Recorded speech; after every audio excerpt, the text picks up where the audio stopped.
எங்க கட்சி எம்எல்ஏவோட சந்து தானே அவரு, அது ஒன்றும் மாற்றம் இல்லை. அவரு ஏதாவது அப்செக்ஷன் தெரிவிச்சிருக்காரு, அதுக்கு அவர் ஆதரவு தெரிவிச்சிருக்காரு. அவருக்கு ஏன்னா அவருடைய அடிப்படை புரிதல் அவருக்கு இருக்கு. உதயகுமாருக்கு அடிப்படை புரிதல் இருக்கு. நாங்க ரூனு போட்டதுனால ரூபா நோட்ல ரூனு மாத்த போறதில்லை. இந்திய கவர்மெண்ட் அதை உடனே திமுக ரூனு போட்டுருச்சு பட்ஜெட் புத்தகத்துல. இனிமே ஆல் ஓவர் இந்தியாவும் ரூபா நோட்ல எல்லாம் ரூ தாண்டா அப்படின்னு எவங்க போடுவானா?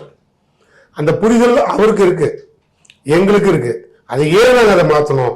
அது மாத்ததுக்கு உண்டான காரணம், உன்னோட இந்தி திணிப்பை எதிர்ப்பதற்கு அந்த சொல் கூட நாங்க ஏத்துக்க மாட்டோம். ஏன்னா அந்த சொல் இந்தியும் சமஸ்கிருதமும் கலந்த தேவதான சொல். அது அதனால அந்த சொல்லுக்கு கூட நாங்க ஒரு எச்சரிக்கை தான் கொடுக்குறோம். இது அத்தனையுமே இந்தி எதிர்ப்புக்காக ஒரு முன்னோட்டமா நாங்க பாக்குறோம்.